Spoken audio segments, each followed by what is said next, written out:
Nice. All right. Where should I start? Um, I think the biggest thing is like breaking down scripturally what's going on to really explain like how romantic wives are biblical. Right. It's interesting because my son was talking to me today and he said, "Mom, you know, what do I say if my friends call you, a hoe?" And I'm like, "What?" And I'm like, "What do you mean?" I'm like, I'm like I'm only, with your dad, like, and we're getting married next month, so I'm with one man. How am I? Oh, but you're gonna be with other women, so doesn't that make you like a hoe? And I'm like, no, like, like you're courting to date, like seriously, for marriage, but in his mind, he was very confused. Like he's like, oh, because of the monogamous society, it doesn't matter. Like if there's multiple people, then it must be like, I don't know, Hmm. like promiscuous behavior or something. So to be able to break down to people that it is moral and it is biblical is like really, really important. And, when you've really been looking at the scriptures, I really wanted you to get on it. I really wanted to be able to, record it because when people have those questions, they can really go scripturally to see like that, one husband and multiple romantic wives is biblical. It's not polyamory. It is actual biblical marriage. Yeah. All right. Yeah. Sounds good. Well, I think probably the first place to start is mentioning all the times in Scripture God condones having multiple wives himself. In it's parabolic language, but the point is that he wouldn't use something to describe himself. The same God that has struck people dead for profaning his name wouldn't then profane his own name by associating himself with something he sees as a sin, Hmm. especially if he has a choice. And then your only other option is to say, "Oh well, God's just so stupid. He just couldn't find a way to just communicate that without making himself look like a sinner." And well, we know that's not true. And so one time, another time, anyways, he condones having multiple wives is in Second Samuel 12:8. And so that says, let's try to flip to it. Second Samuel 12:8. Yes. All right. And so that says, and I gave you your master's house and your master's wives into your bosom or into your arms, and gave you the house of Israel and of Judea. And if that were too little, I would add to you much. I would add to you as much more, or I would give you such and such things. So he only condemned David for committing adultery, and he never condemned David for taking more than one wife, because God's the one who gave that to him. And we find that elsewhere in Scripture that God's the one who ensured David would have those wives. But he Glare also, on glasses. but he, Hold on. good. It's like I'm trying to keep this glare like go away. There we go. That's funny. But yeah, and so he confirms it again here by mentioning how he's the one that gave David all of his wives, and he would have given him more. And so the cop out answer of, oh well, that's the Old Testament. That only works if you're talking about like the Ten Commandments or the Levitical law, because yeah, we're not under the law anymore. But you can't just say that for everything in the Old Testament that makes you uncomfortable. And Hmm. uh, so for this, again, maybe if it was condemned in the New Testament, knowing he condoned it throughout the entire Old Testament, and then if he did it for some reason and he thought it was a sin and changed his mind, then he would mention it in the New Testament. But instead, he uses language which affirms multiple wives also, like in First Timothy when it says husband of one wife, a bishop must be husband of one wife. The Hmm. Greek word's mia, which just means first, or a. And for the word one, there's an entirely different word that just means one. But the primarily the usage of that word is first, or a, Hmm. which is also affirming multiple wives. But so if with God in his foresight, he wouldn't then, if this is a temporary thing, you just let happen like a divorce thing. He wouldn't he wouldn't associate his name with it over and over and tie that with his own holy name. If he does that, that means he doesn't see what he's tying it with, what he's tying his own name with, as a sin. And yeah, any other thoughts or questions before I continue? So do you know the scriptures where it says like God kind of like referencing himself being the husband of multiple wives? Yes, yes, that is Jeremiah. Well, Jeremiah is a good one, and plus, biblically speaking, even in the New Testament, the church and Israel are separate. They're not the same thing. They're completely separate entities. And so, since the church is not Israel, that means that the church is just Gentile believers, which means he wants them to be his wife. And Israel and Judea count as completely separate wives. So even biblically speaking, in the New Testament, he does indeed have at least two. But yeah, I'll go to Jeremiah so I can find that. All right. So we're kind of like now we're kind of showing how uh like multiple wives isn't a sin, and then we'll dive more really into specifically romantic wives. That's like Yes. the biggest controversy ever. Yeah. Which also, like, I do got to point out, all the verses about homosexuality are towards men. And, Right. you know, for God to go out of his way to use the Greek word arson, which means man, and then koitai, which means bed, which means don't have men in your bed, don't have sex with men. Like, he's going out of his way to just say men. They're Greek words that mean same. He could have said homo. And there's another Greek word that means sex. He could have said guys, no same sex. It's just bad. But instead of saying that, which would have been simpler and easier, he then goes out of his way to just only mention how it's bad if men do that. Hmm. So it's not merely an argument from silence. He's going out of his way to not do something that would have been easier, which is just say no same sex marriage. Which the Greek is a very rich language. It's very particular and specific in the words they have. They're so specific in their language. They had words for same. They had words for sex. He didn't use any of that at any point in time in the entire Bible. Instead, he just goes out of his way. He's bending over backwards to only condemn men for being homosexual. Hmm.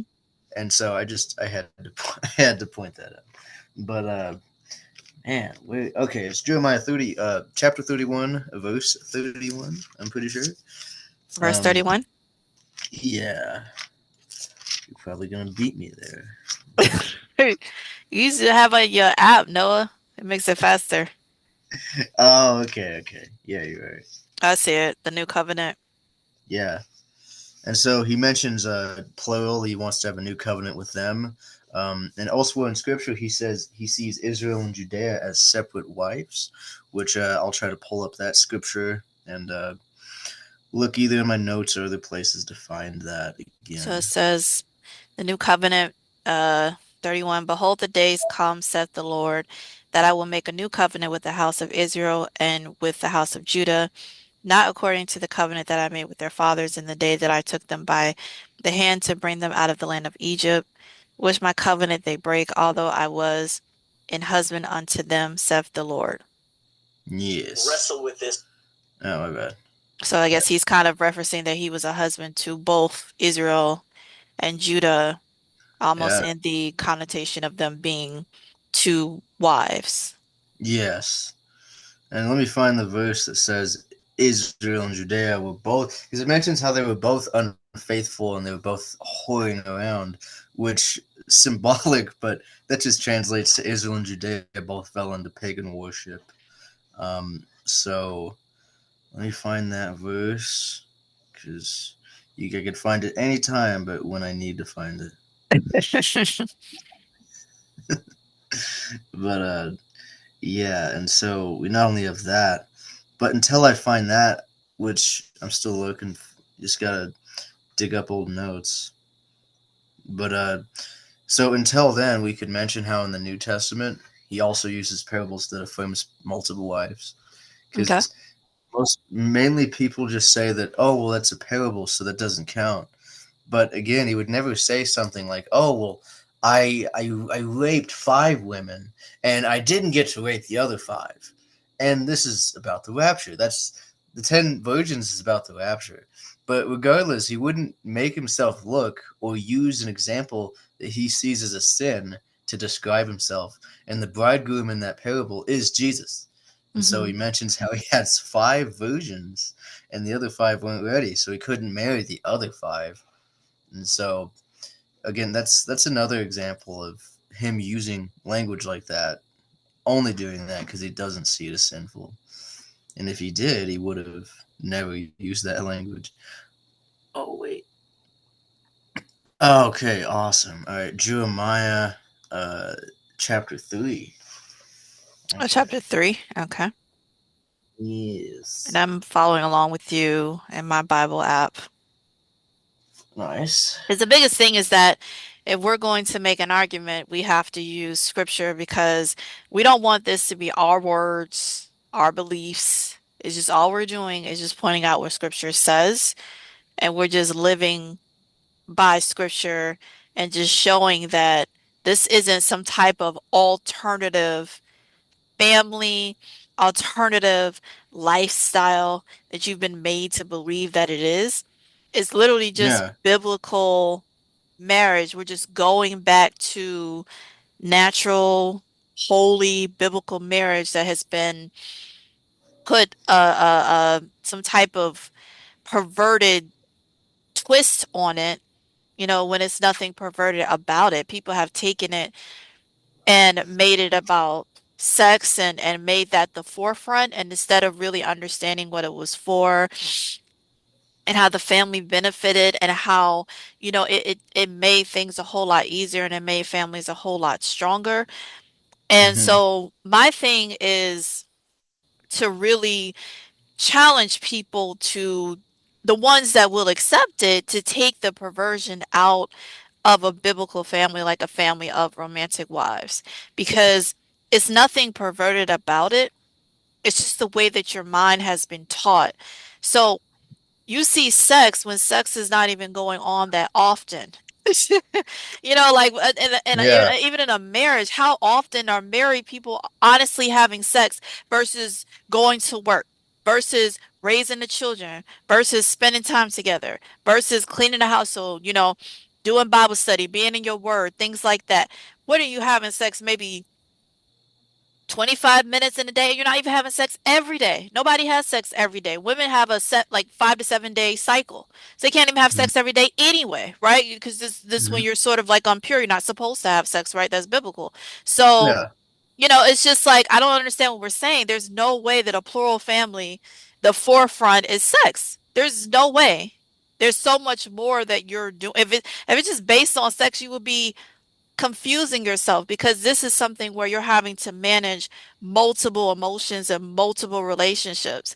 And that takes a lot to do, and that takes a lot of wisdom to do, and only God can lead you to do that. Yeah. It's like a structure, it's like a business. So to down that down and to taint that as being something sexual to me is crazy. And so that's why I kind of like I'm bold in giving people these images of multiple people in sort of like a sexual sense, and wanting you to take the perversion out of it and just see it like a regular marriage, undefiled bed. Yeah. Just as you would see between a Yeah. husband and And wife. Why does it change if it's one husband and multiple women all together sexually who are married? Why does that now become perverted when that's yeah, it's biblical?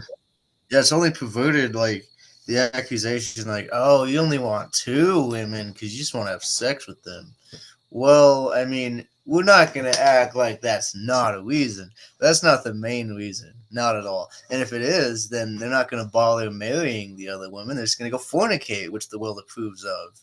It's funny. It's funny how they're okay with fornication, but not committing yourself to 2 women because that's just so wrong.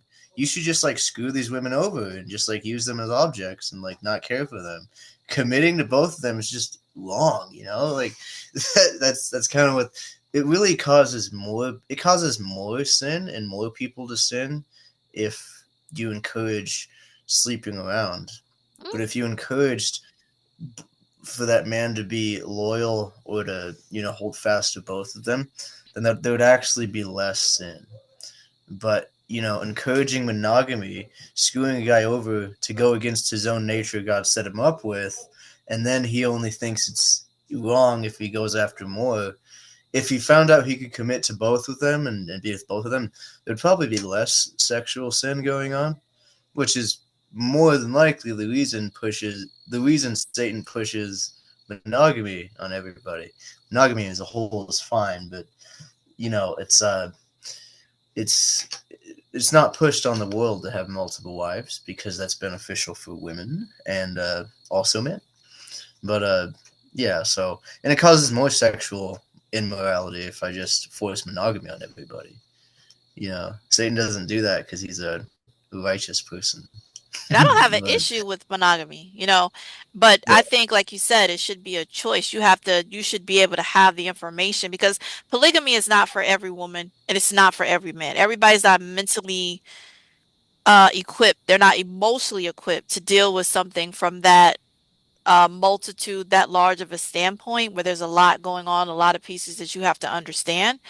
And I feel that God yeah. calls who's supposed to be in polygamy to polygamy. Like he will help you understand how to function in a family like this. So if you're monogamous, that's perfectly fine. But what we're saying is people who are meant to be in polygamy, like the ones that are called to it, we're just asking Yeah. that we be seen as just as righteous and just as holy, like me being a lover of both.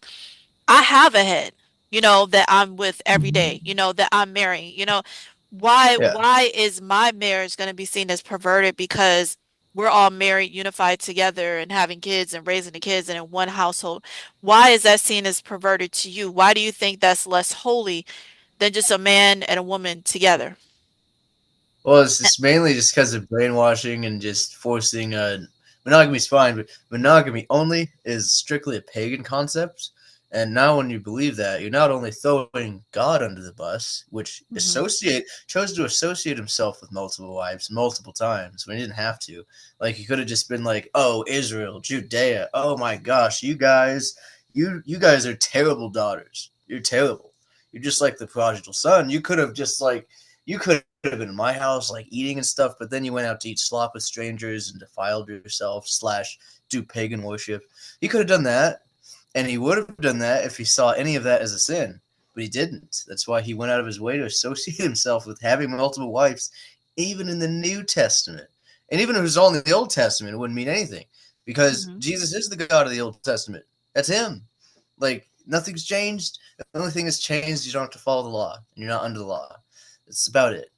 God, other than that, still the same. And he didn't even change with that because that was always the purpose of the Ten Commandments. You It's still have to not follow the like, law. It's just, we don't have to go out and sacrifice sheep and with no yeah, you're spots not on under them. it. Yeah. Yeah, Yeshua made the ultimate sacrifice, but the dietary laws, the laws that were made in the Old Testament, we're still Hebrew Israelites, like we still have to Yeah, follow them. it's like recommended, but like Yeah. you don't have to for salvation. And so like Right, right, that's right. the important part. And so Yeah. like that never changed. It's not like Jesus was like, "Oh wait, I have a great idea, guys." He always that was the entire purpose the entire time. And so that never changed. And so I could still say God never changed. My bad. But so again, so he never changed with multiple wives either. Like that was always the case. And it was actually cults that just did the monogamy only. So then, the emperors or people that were doing sex cults would have more women to themselves. That's why they enforced monogamy only on the cities, on the Mhm. citizens. But plus, it was only Tertullian, a church father, that same church father that beguiled the church into thinking repent means of your sins when it just is the Greek word metanoia that means change your mind. It doesn't mean of your sins because that's a work. We're not saved Mhm. by works. And so he beguiled a lot of people. Church fathers are horrendously bad. The only thing they're good at is like preserving history and affirming the gospels. Everything else, they suck. So he's the one to introduce monogamy only by writing the church a letter that they shouldn't have listened to. But any, anyways, so yeah, he affirms it by associating it with himself constantly. The associating it with his holy name and with himself, who never changes. He could Hmm. have just not done that and not used parables that made him associated him with that. But anyways, I'll uh, I'll read Jeremiah chapter 3, verse 8 now. Actually, I'll start at 6. Then the Lord said to me in the days of Josiah the king, have you seen what faithless Israel did? She went up on every hill under every green tree, and she was a harlot there. I thought after she was done all these things, she will return to me. But she did not return. And her treacherous sister Judah saw it. And I saw that for all the adulteries of faithless Israel, I had sent her away and given her a writ of divorce. Yet her treacherous sister Judah did not fear it, and she went and was a harlot also. So you don't say that both these women were harlots to you if you're not married to both of them.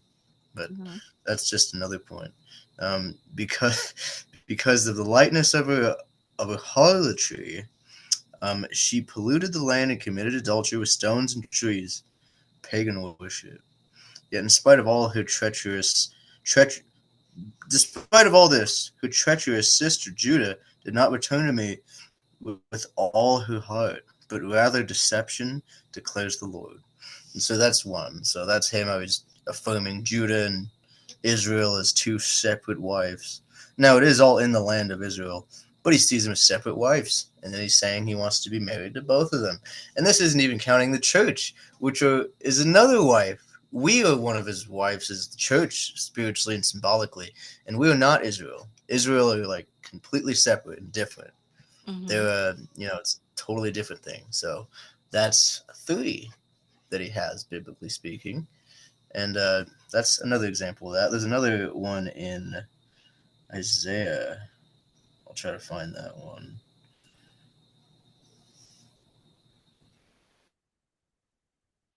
Okay. And But then, yes, any questions or points?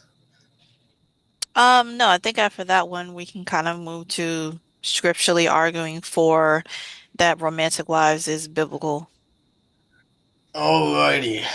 So, since we do know that God saw, associates himself with multiple wives multiple times because he condones it, so I did that.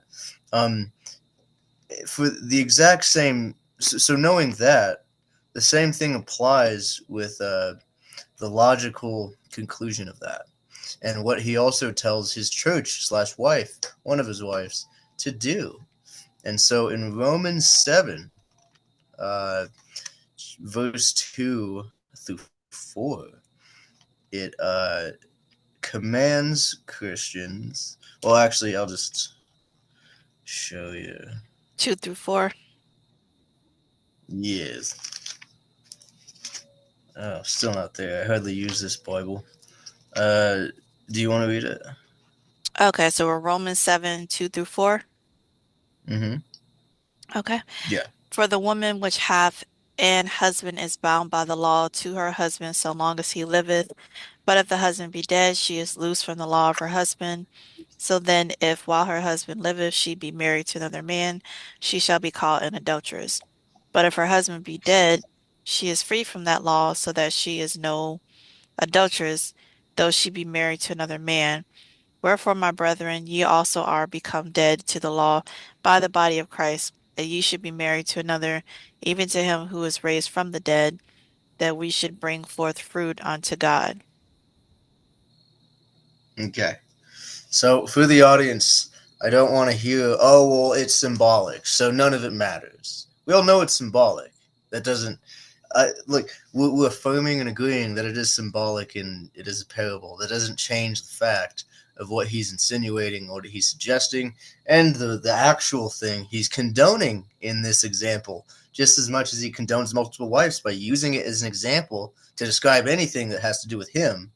Hmm. Same thing with what that implies when he says how his wives slash the church in Israel ultimately, because he wants everybody to be saved, would inevitably mean he wants all of them, all of his wives, to be married to each other. And now, what does that imply? And so, combine that with he bends over backwards to just only say men being homosexual is bad.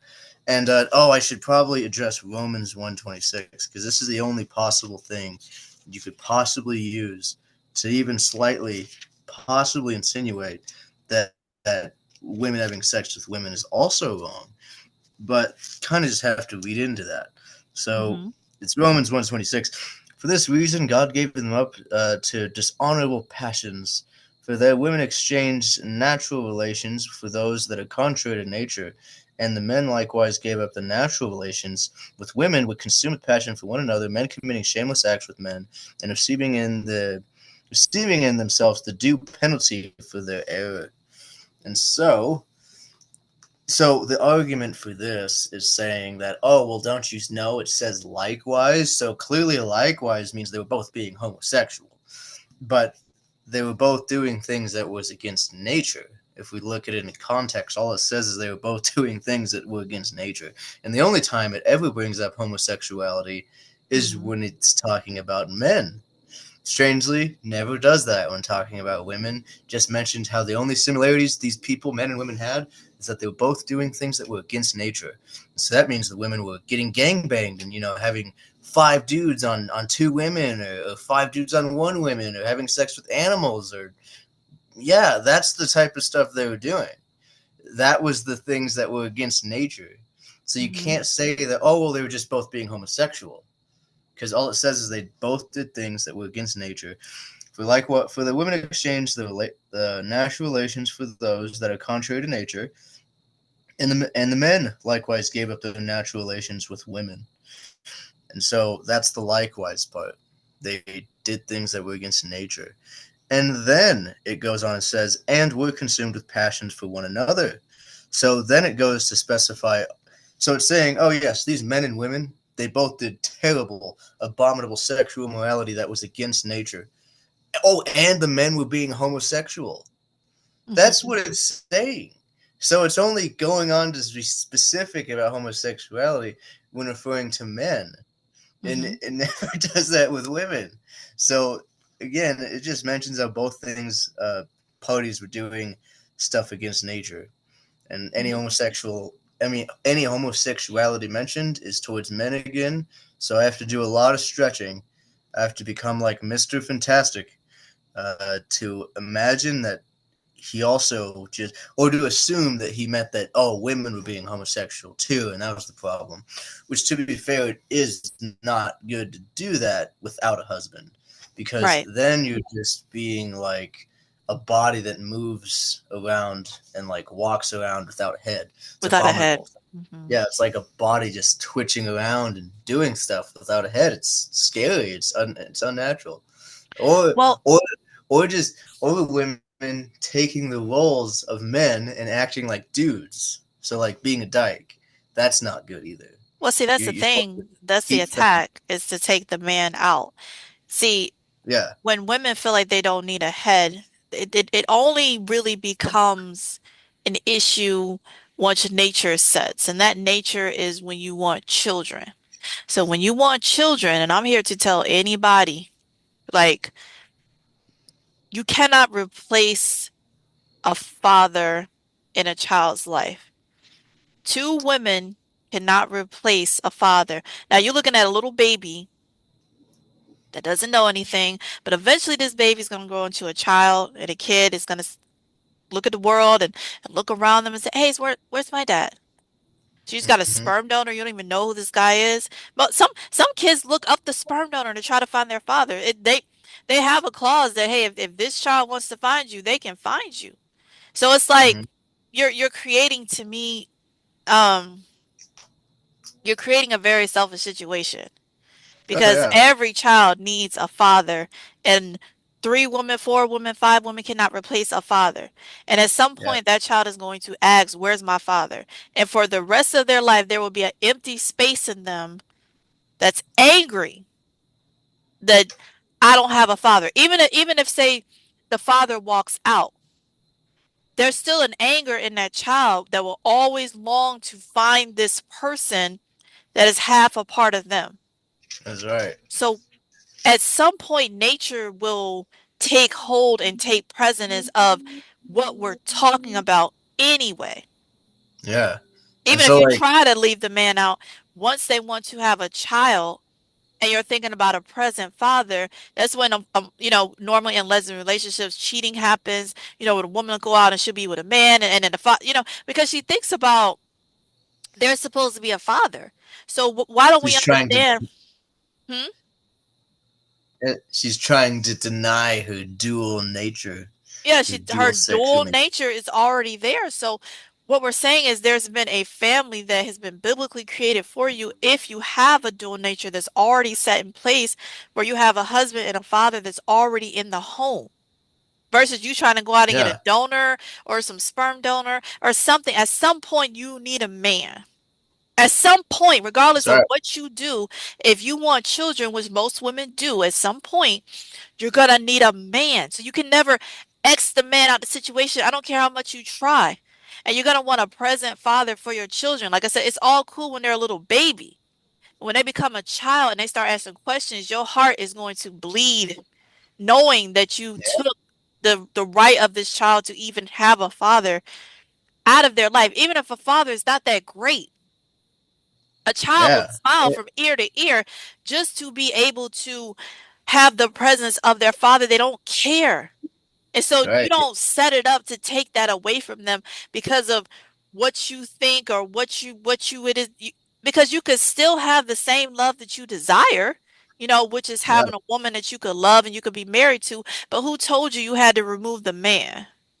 And see, a lot Yeah. of And times that's you like see there's like a hatred there for the man. They despise the man. It's not even I don't like him. It's a hatred for him. Now, yeah, where is it's this not even hatred coming from? it's very rarely, oh, I'm just not sexually interested in a man. Because the only time that happens is like, it, really, if the only time that really happens is if they get sexually abused. Mm. Like, that's the only time that women just, for some reason, they just can't be interested in men. Because that just broke them to even think about that. And other than that, like, for Satan, like, you got to think, like, well, I mean, if I'm going to try to get people to join the alphabet community and hate Jesus, now how am I going to get women to be on board with that if they know that Jesus created them that way and created them to not only love women only if they're the share of same husband, but that's natural. So now I can't have any ammo for like these women to hate like like hate Jesus. I mean, for men, like which I mean, a lot of people that are homosexual men are that way because they were raped as children, and they don't like to talk about that. Just like they don't like to talk about all the trans people that regret transitioning. But yeah. So, but still, it's kind of hard to get them to join the alphabet community if they find out, like, oh, really? I didn't know that God actually created me and to like women. I didn't know that was natural. That's Mhm. natural for me to like women and men. Now, it's not natural for men to like men, but it is natural for me. And so that would like get a lot of people to believe instead of go to the alphabet community. But the Christianity doesn't preach it very much because they're just uncomfortable with the concept of sex to begin with, and they have a lot of they yeah they become too uncomfortable with just the topic of sex to where now they're entertaining Gnosticism Mhm. because or just ignoring entire books God wrote like Song of Solomon, which speaking of is a perfect transition of And here's another. my thing, Noah, being people of God, we're not judging. That's not what we're saying. Everything that we're going off of on this discussion is about just what the Bible says. And the main thing is that I just want to get it, ooh, getting dark. I just want to get across, the message that this type of marriage is biblical. This isn't an alternative family. This isn't something that we're coming up with. This isn't something that is not natural. This isn't even something that hasn't been around for many years. And no, it wasn't pagan worshiping. No, it wasn't a society that was going against God. It wasn't any of that. It was wholly biblical marriage. And if you just could use some type of common sense, so you have one man and he has multiple wives in one household. Why would Yah the Almighty that sees everything and knows everything not think it was a possibility these women could end up being attracted to each other if they're sharing the same husband, having I the mean, same that's children by this husband, and they're working together that closely on a day-to-day basis, and they're sharing all this intimacy all wrapped up together? Why would y'all think that there could not be that these women could become attracted to each other in a family like this where there's so much closeness? And honestly, if you hear, I'm just going to be candid, right? Most yeah, women yeah, you hear that in a sister wife situation, they will eventually say it would have been so much better if we all were romantically together and loved each other, because there's so much chaos that, I don't really trust these internet, portrayals.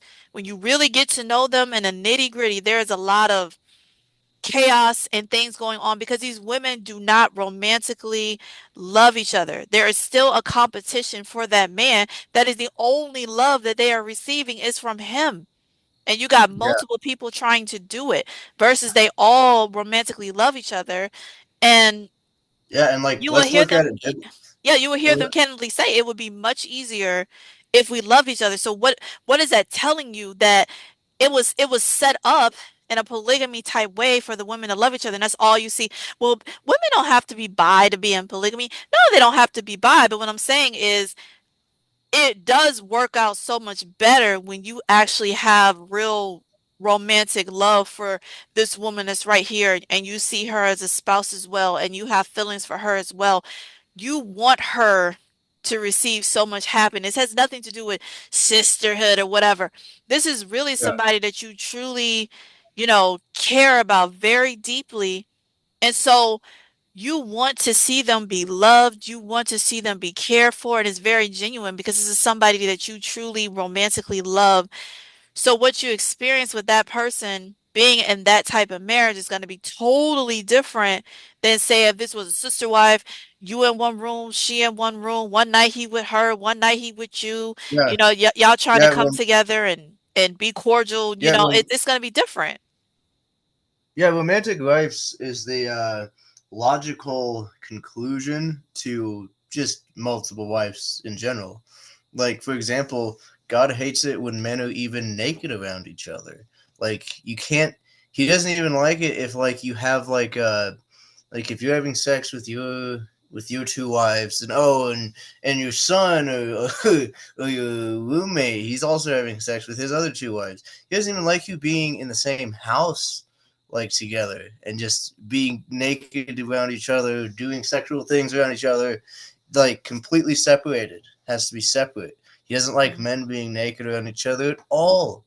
That's probably one of the reasons he hates sharing. Like, he doesn't like sharing women because he doesn't like homosexual men. He doesn't like them being homosexual. So he makes sure he makes no circumstance where men are ever naked around each other in a sexual setting. And here we go. And This so, is like, this is not our personal opinion, right? This is yeah, just like what the that. Bible said. And that we want to make Yeah, that he clear does. because people might see this one day that Yeah, this is none of this is our personal opinion. We are basing everything yeah, on the word. That's why we're going by scripture. That's why we're showing you verses and scriptures. None of this is a personal opinion because however people choose to live their life is how they choose to live their life, and whatever they deal with is what they deal with. We're keeping things yeah, biblical. So it does biblically talk about, there being an abomination, there being things with men against men.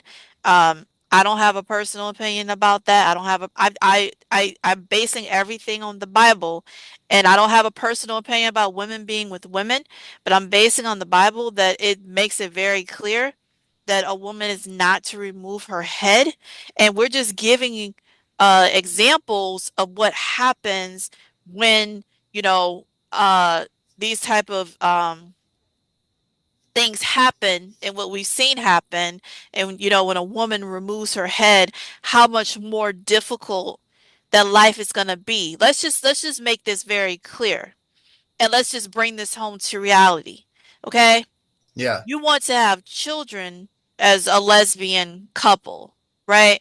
There's no there, Hmm. you say you want a present father. You don't want to just go get a sperm donor somewhere that you don't know, right? Yeah. So you're And gonna have to let's do just you're gonna have to let hold on. You're gonna let's have to ex do IVF. okay, sorry. IVF is Yeah. probably like $10 to $15 per round, and you're not even guaranteed to have a baby. Let's say both of you want to do this. Do you realistically think that this is that like, you're gonna spend day of your life savings versus where God gave you a marriage where you have a husband and a present father that loves both of you or three of you or however right there. We don't have to go through a bunch of IVF cycles. You don't have to go through your children not having a father, or let's keep it real. Your spouse, that's a woman because you're in a monogamous marriage, may have jealousy issues when it comes to the father of your child. So now you're Hmm. dealing with her having jealousy issues because she's monogamous, right?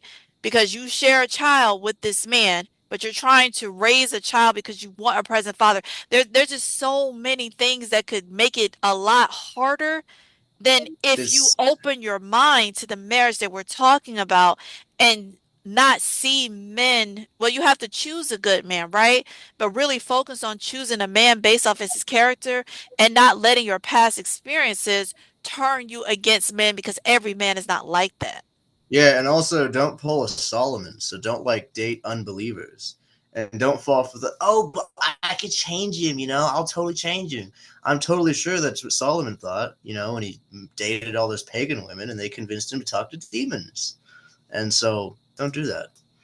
So other than that, it kind of shows that it's not what God's intention was. The fact you have to go out of your way to do all these unnatural things and you have to make it so hard on yourself when you're just designed to not only be sexual with the women, only that are sharing the same husband. Also, you're supposed to have a husband, so you're meant for both. Really, it's what you're designed for.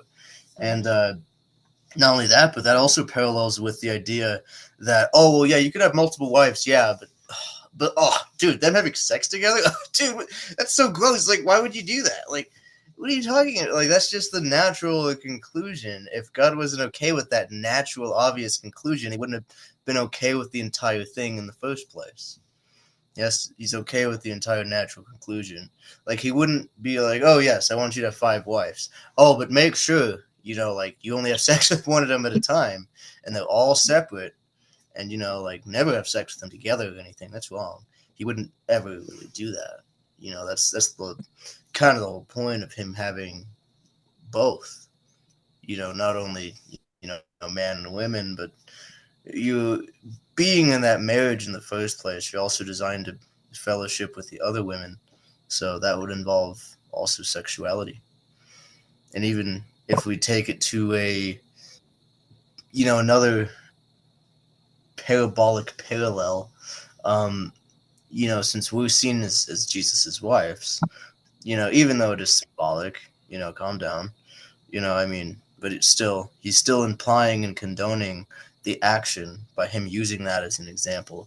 And so, following that, we're, Israel, the church, are Jesus's wives, symbolically speaking, and he wants them to have fellowship with each other. So really saying that like women aren't meant to have fellowship sexually with each other when they're sharing the same husband is just as crazy as saying, well, believers aren't meant to have fellowship with each other, uh, Mhm. even though they, share the same God. That's kind of the parallel between the two. It's brings God a great joy to see his believers fellowship, and also a great joy to see marriage work properly in terms of the women are now fellowshipping with the other women sexually, along with sharing the same husband. Oh, that's very, I think, something we should break down is Songs of Solomon because I think that's where we really see it broken down, where you really see uh, a woman of virtue in her marriage bed with her husband, with the other wives, and is seen as pure. Heck yeah. All right. Yeah, I'll break it down. Um, let's see. Well, I guess the only other thing I could break down is before that was it condoning oral sex. Also, as a apple tree among the trees of the forest, so is my beloved among the young men. With great delight I sat in his shadow, and his fruit was sweet to my taste. And what the Hebrew says is his fruit was sweet in my throat. And so that makes it even more obvious. But yeah, okay. So if we go to Song of Solomon, chapter 4, verse 16, we and it reads, yeah, mate, boy, Chapter 4:16. Okay. yeah.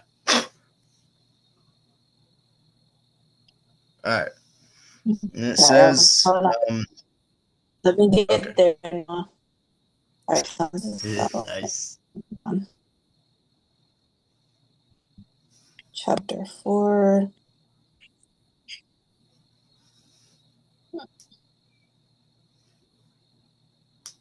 Okay, I'm there. All right. Awake, O north wind, and come, O south wind, blow upon my garden, let its spices flow out. Now we could read, like, just in. I'm just gonna imagine like the person watching is like really doesn't want to accept it. So I'll just read all of chapter 4 so they understand all this parabolic language or symbolic language of gardens isn't really talking about gardens, guys. It's talking about sex. So, so again, awaken a north wind. So someone's on top of her, come south and give her oral sex until her spices flow out. Now the thing is oh my gosh, where's my KJV, man? Bro? KJV is the best version to read. Other Yeah, versions are weird, and they kind try of to change it a little. distort things. Yeah, Yeah. especially song certain verses they know what it implies, so they're like, well, let's make sure we change the wording of that. You know. Mm-hmm. So let's see. KJV. Okay. Okay. Um this isn't a KJV. Okay. Okay. Let my beloved come into his garden and eat his pleasant fruits. Wait, no. Blow upon my garden that its fragrance may spread everywhere. Uh, let my beloved come into his garden and taste his choice fruits. And this one says the same. Um, let my beloved come into his garden and eat his choice fruits. And so now it's the man talking and narrating. Now he says, I have came into my garden, my sister, my bride. I have gathered my myrrh with my spice. I ate my honeycomb with my honey. I drank my wine with my milk. Eat, O friends, and be drunk with love. Eat, O friends, drink, and be drunk with love. And so, oh gosh, oh Jesus, help me remember. So with that verse in particular, I looked up what the Greek word says because Jesus he used the Septuagint, which is the Old Testament written in Greek, and so I just looked at what the Greek says. The Greek Old Testament Septuagint is the one Jesus used, and so for that, the Greek word when it says friends, eat o friends, is sisters and not brethren. Because again, we know it's not because the oldest one does say it's sisters.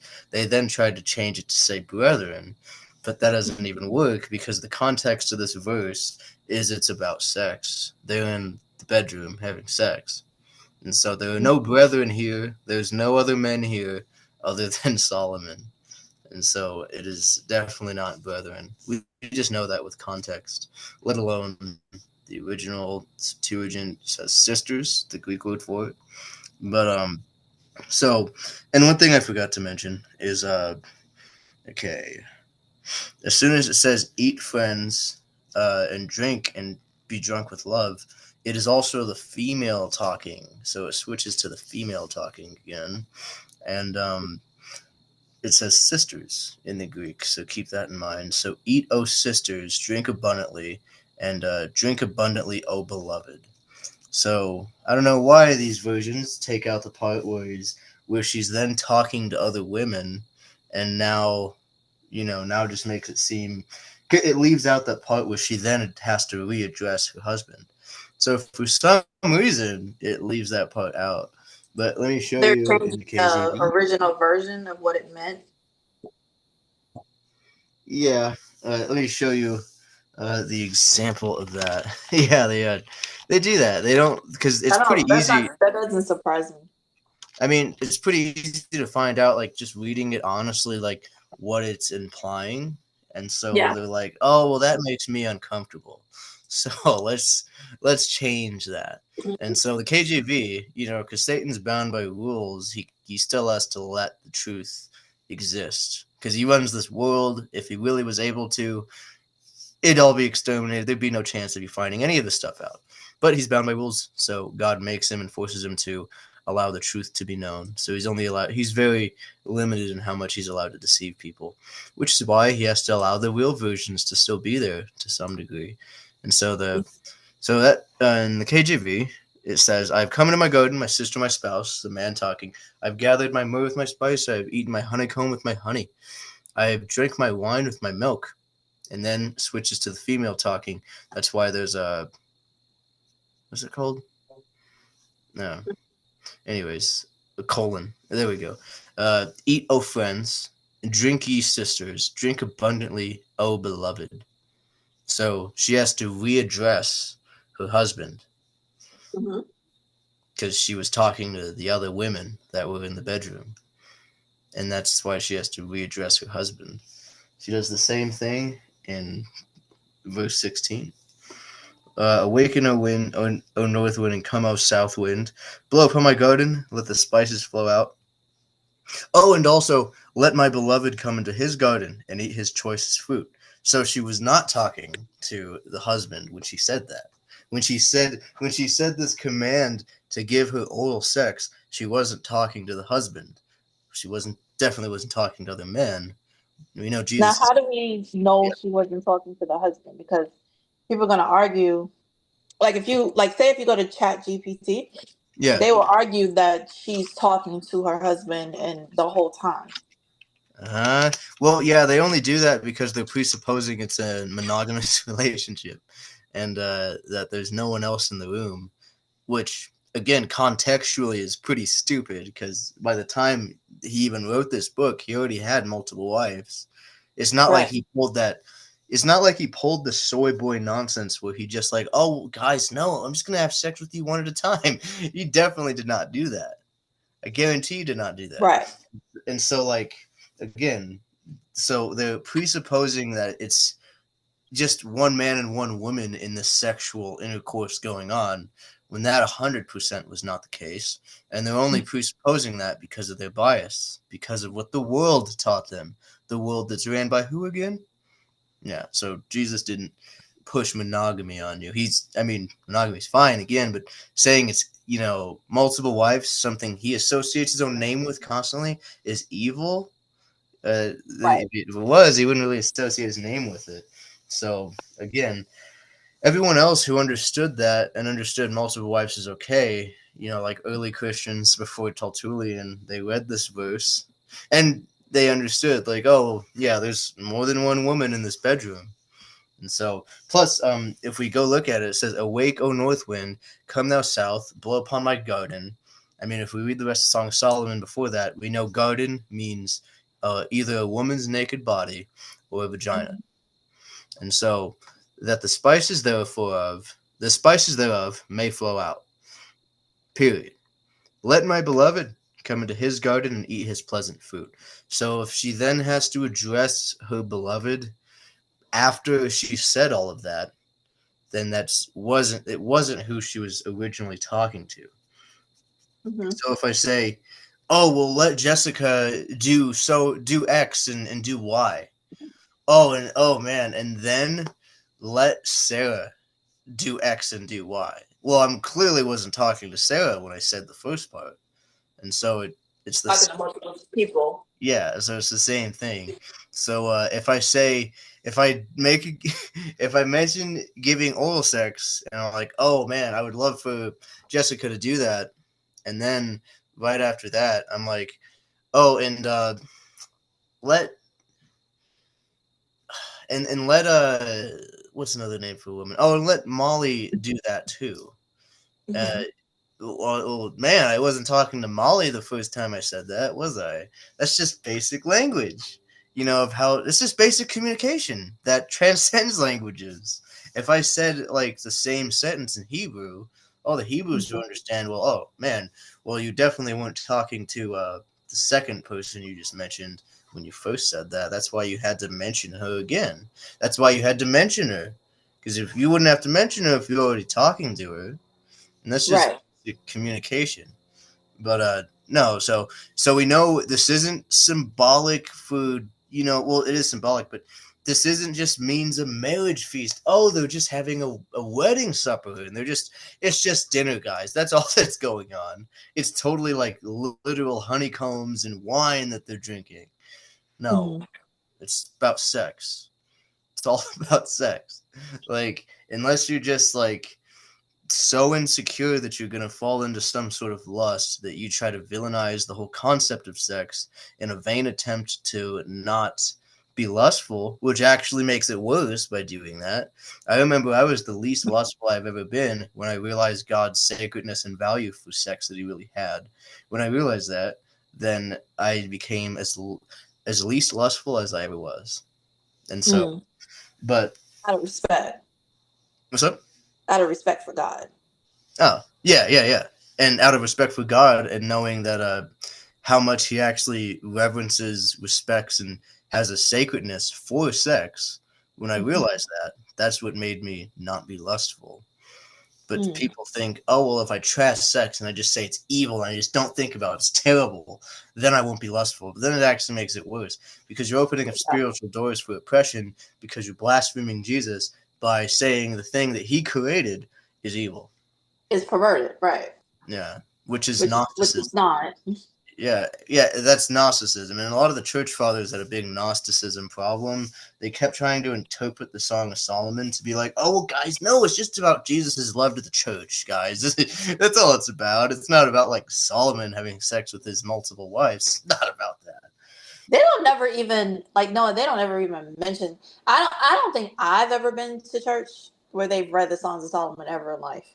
It's always either you're gonna hear the Psalms from David or you're gonna hear Proverbs. I have never heard Songs of Solomon in church a day in my life, not one time. Yeah. Yeah, and, like, to be fair to what they're saying, I mean, sure, if you try to interpret this as Jesus' love to the church, then all you're doing is you're saying, oh, well, it's really just a love letter about Jesus to his love to one of his wives that he has. So again, Hmm. you can't escape that he's condoning it. But yeah, sure, you could say, oh yeah, it's about Jesus' love to the church. Sure, but that doesn't take away from the fact that it's also literally about Solomon having sex with his multiple wives. But So, I've realized mm-hmm, that the love that he gave for a man to be able to love more than one woman and also for women to have that dual nature to not have a competitiveness in their heart for another woman, it yep, spans beyond polygamy, right? Because sometimes things just don't work out, you know? yeah, And if you have a monogamous territorial mindset, it's hard for you to function in society just within itself. It's hard for because you'll always feel like you have to protect or be in competition in order for you to have value, whether it be at your job, rather it be at, you know, me and this person, we didn't work out and we have a child. So now, if they move on and they get with someone else, now it's this is my child.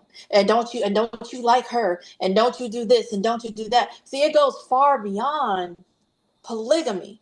So Yeah. when you have a mindset where you're not territorial and you're not possessive and you're not controlling of another person, and them having the ability to love and care for more than what's you, then your whole mindset and your whole stress level in life just goes down. Because having a monogamy mindset goes so much further than just monogamy, or just goes so much further than that. It makes every other area of your life hard. And I also think it makes your marriage hard, because you cannot enjoy your marriage because you're so afraid of, and you fear another woman just in the essence of who she is. So every time Yeah. your husband goes to work, you're scared. Every time he's on the internet, you're scared. Every time he goes somewhere without you, you're scared. Every time he goes to the store, you're scared. Every time that he entertains the opposite sex, only thing is you're on your mind is somebody's trying to replace me. That's Yeah. what the enemy has embedded in our mind, that somebody's trying to replace me. And so God gave women this dual nature where you have the opportunity to look at another woman as a loving creature versus as somebody who's your competition. I don't think he ever meant, and of course, you don't see every woman like that, right? Just like you're Hmm. not attracted to every man. I don't know why people think because you like women, every woman that walks by your way, you're like, ooh, look at her. No, you know. But Yeah. but even if you don't see a woman romantically in that way, you have an inner being that has and sees the beauty in her and sees the love that you have for her, even if there's not a physical attraction, that dual nature gives you. So it just makes you Yeah. be able to honestly exist in society with a lot more peace than I think you do have if you don't acknowledge your dual nature. Because a lot of women, more women have a dual nature than they don't have a dual nature. They just don't want to, they feel nasty about it, or you make them feel perverted about it. Like, your dual nature doesn't mean you're out here having sex with 50 different women every night, which some women retardedly do, right? Yeah. He gave you a structure of marriage where you can be able to freely express that nature, and you're still in rightful standing with Yah.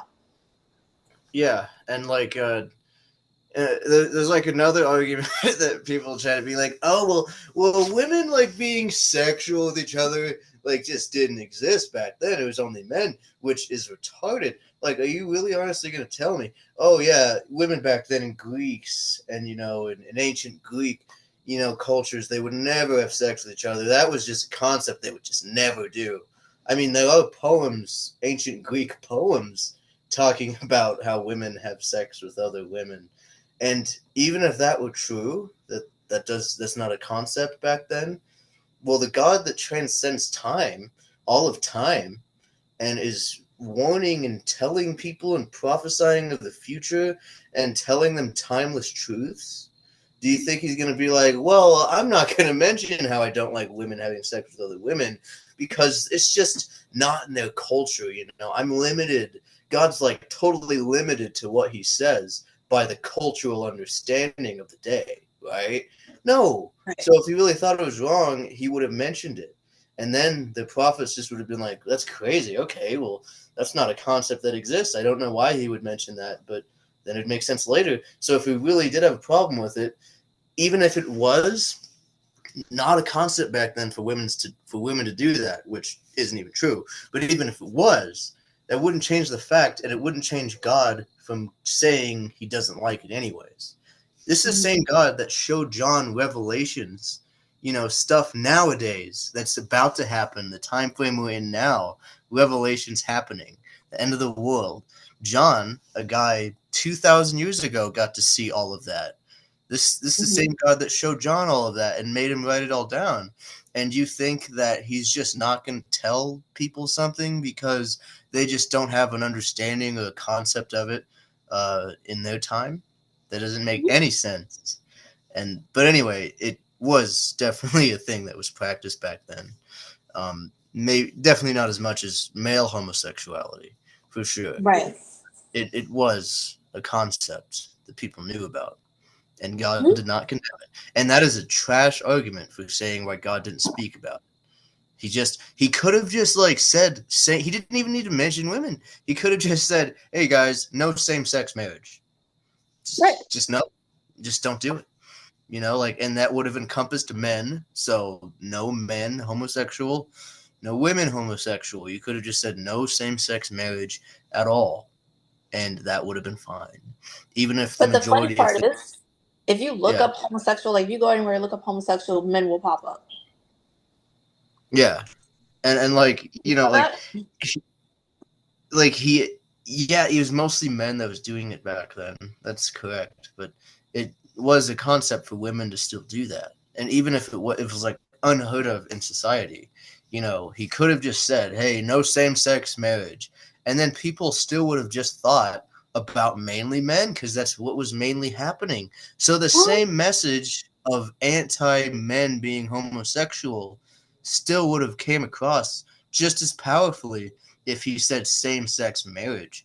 And then he would have also condemned women having sex with Mm-hmm. other women.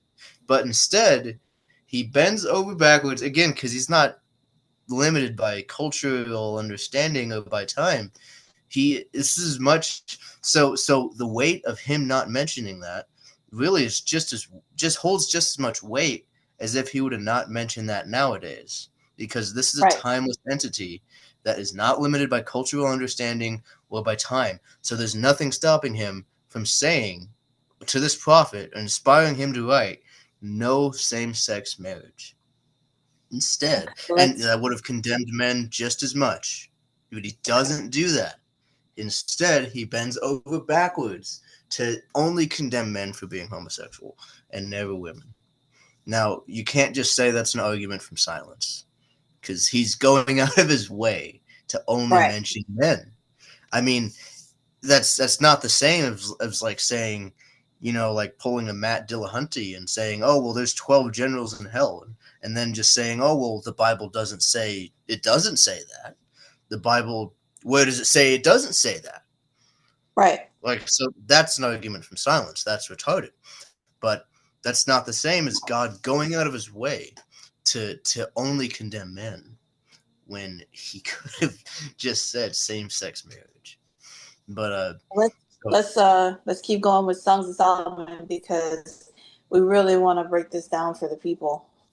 all right, yeah, I think that was pretty much that those two verses are pretty much it that really bring it out loud and clear. I guess the only thing else that we can do is, really just hammer in the point that Song of Solomon is about sex. So just read chapter 4, in other words.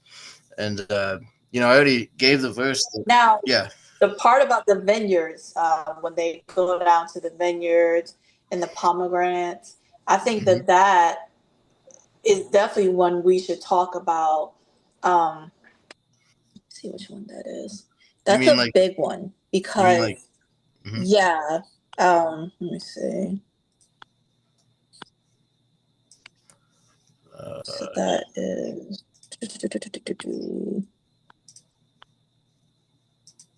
Might be That's like 7. the last bit of it, I think.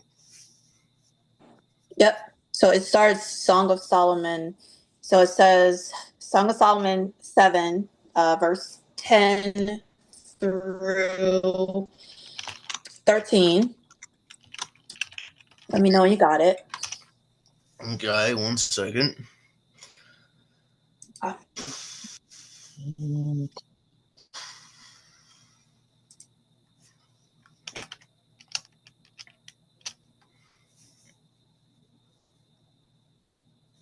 Verse 13. The mandrakes give a smell at her gates. oh, no. It's verse 10 through 13. Okay. I am my beloved's, and his desire is towards me. Come, my beloved, let us go forth into the field. Let us lodge in the villages. Let us get up early to the vineyards. Let us see if the vine flourish, whether the tender grape appear, and the pomegranates bud forth. There I will give thee my love. The mandrakes give a smell at our gates all manner of pleasant fruits, new and old, which have laid up for thee, O my beloved. Now, like So the only thing, like I'm, the only thing that you could honestly say in this whole book is not about sex is, let me find it. So this right Really, here, to me, definitely not is that really one. a symbolization of her speaking of the other wives, uh, because she says, "There I will give thee my loves." Now, Hmm. Chat GPT was trying to argue that loves was like my loves, therefore just being multiple things from her. But the mandrakes Mm, give a smell, and our gates are all manners of pleasant fruits, new and old. So that could be new wives are coming in or old wives are coming in, which I have laid up for thee, oh my beloved. So since you said that, Songs of Solomon is about sex, and so the vineyards and the fruit is really showing that she's speaking of, like, she's not talking about fruit, right? So we've already kind of, um, got to that conclusion that she's bringing her beloved into, the garden, which, symbolizes women, vendors, pomegranates. But I think we should note about how they speak of it in such a romantic and a lyrical way. If you take it back to the Garden of Eden, and so yeah, they wanted to mention fruit and pomegranate and mandrakes, and they give a smell and it's pleasant. It's almost like taking you back to the Garden of Eden and how she's explaining this experience that she's having with her beloved, which is Solomon and the other wives. And you can't deny that it gives you that same Garden of Eden fruit, bearing good fruit, bearing pleasant fruit, as if this is being described, this marriage experience is being described as it is it is holy, it is pure, it is of the Garden of Eden. And so we get to see it portrayed in a very pure way, which argues that the Bible biblically, that this is a biblical marriage, and the Bible is not hiding it from you. It is yeah, portraying it in a way that is similar to what we used to experience in the Garden of Eden. And so, yeah. that says a lot. It does, and that was like kind of the whole point of what he wanted, but he didn't get that far because Adam and Eve sinned. But that was that was the goal. But yeah, and that's reflects a lot what heaven will be like. Which definitely will have intercourse there. I mean, people just take Matthew 22:30 out of context when it was really just about forbidden marriages, not because the term marriage and given in marriage are never used to describe a normal marriage.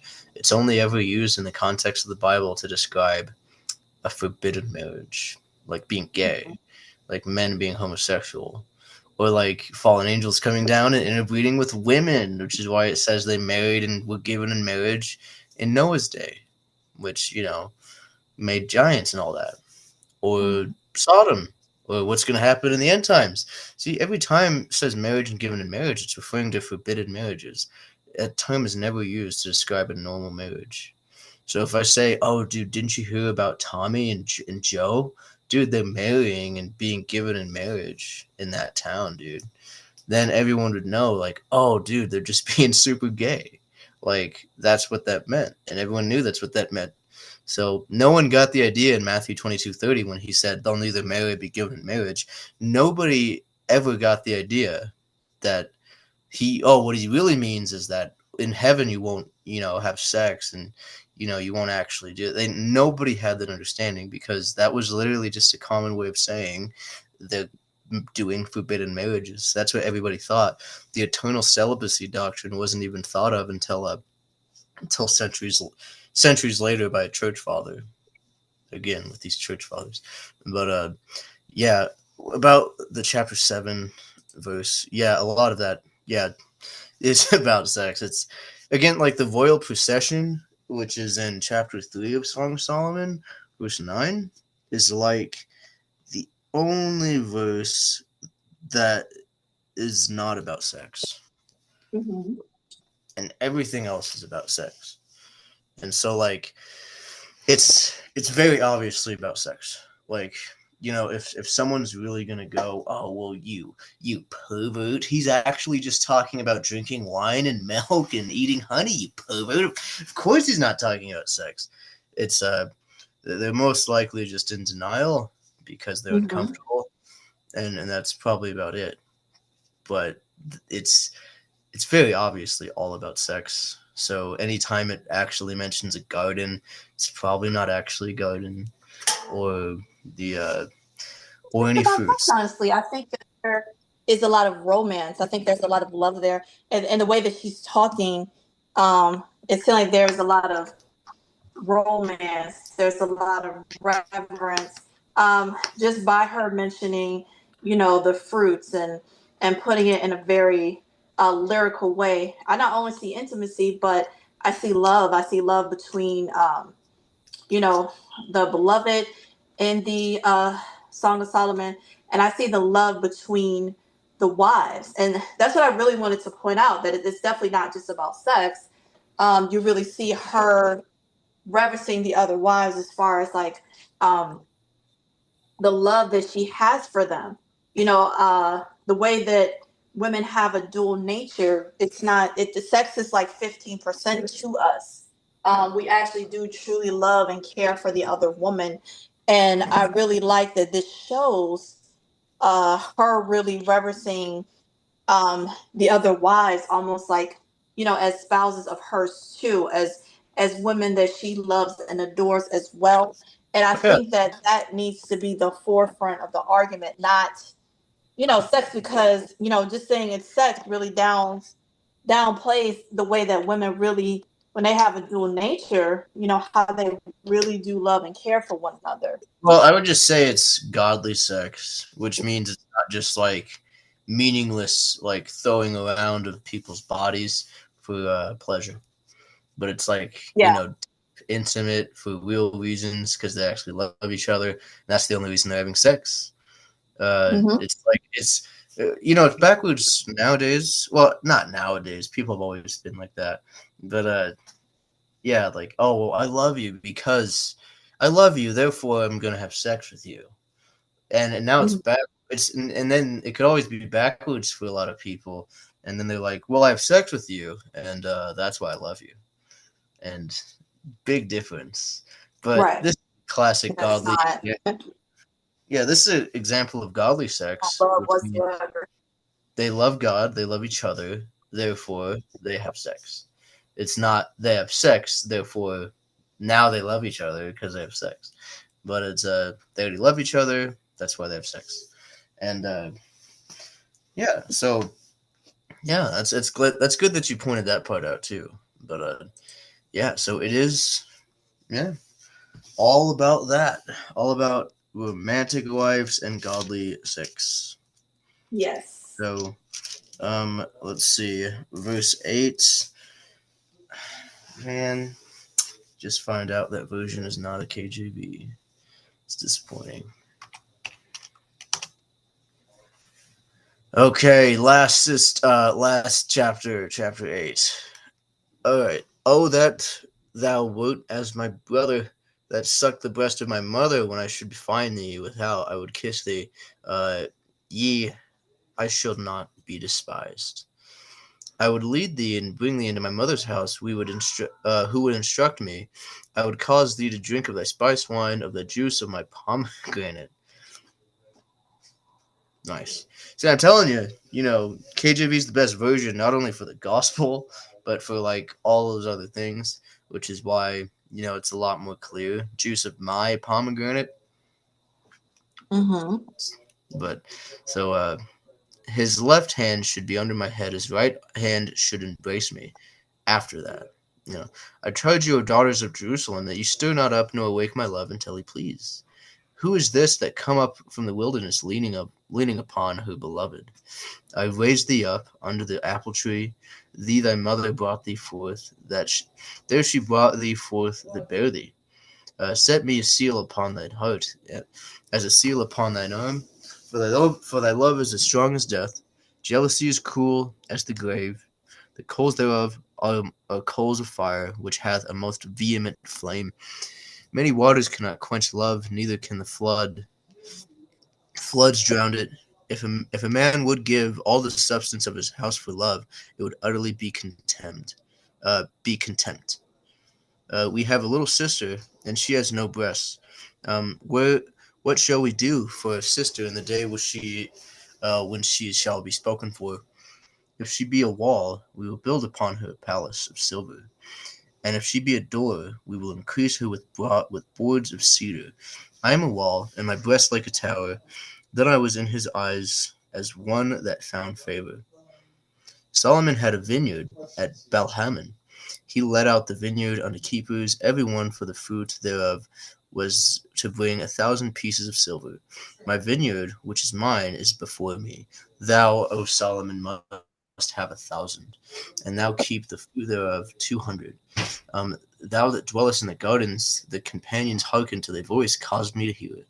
Make haste, my beloved, and be like to a roe or to a young hart upon the mountains of spices.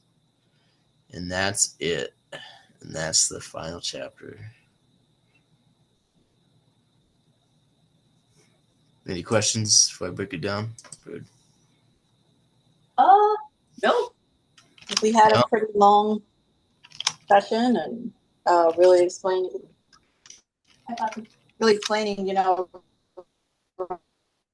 romantic wise, really trying to, so people can understand. So. yeah. Thank you.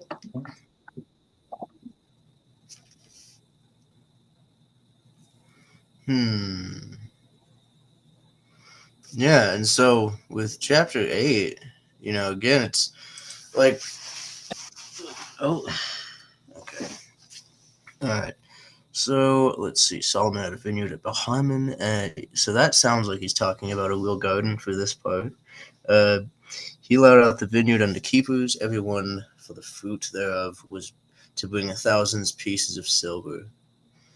And then, so I think it switches to not an actual garden anymore. My vineyard, which is mine, is before me. Thou, O Solomon, must have 1,000, and thou that keeps the fruit thereof 200. So, sounds like a way to describe. Well, yeah, it's a way to describe concubines and wives, which concubines and wives are really the same thing. I mean, sometimes in that culture they were seen as lesser, but if they're listening to Jesus' Holy Spirit and listening to His voice during that time, then they're not going to see any of their wives as lesser. But yeah, so that is about sex again at that very last part, and right before that it mentions like an actual garden, but then it just goes back to mentioning not gardens, um, you know symbolism for vaginas and women and all that, and so yeah, so that is the whole Song of Solomon. We did it.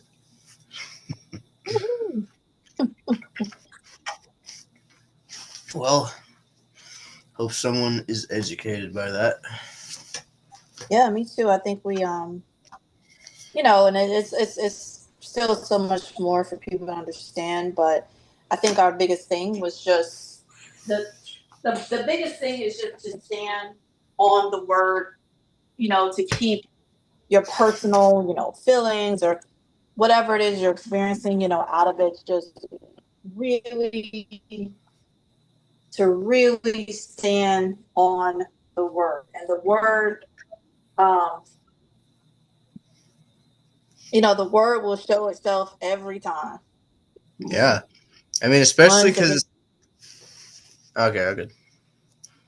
Yeah, especially because it's the end times. That's why Jesus brings up all these ancient truths that people have rejected for centuries, because it's the end. So now he's reminding people of the very first ancient truths that early Christians once accepted, but now don't. And so that's why he's bringing it up. For the rest of this other time, he kind of just was silent about it. But now he's making a point to bring up all these ancient truths that have been rejected for centuries. Not always, though. It's only because of the church being beguiled that they then rejected those things.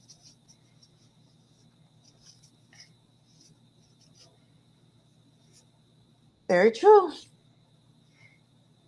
I think we broke things down about the romantic wives. I think we did a good job about that. I'm gonna save this.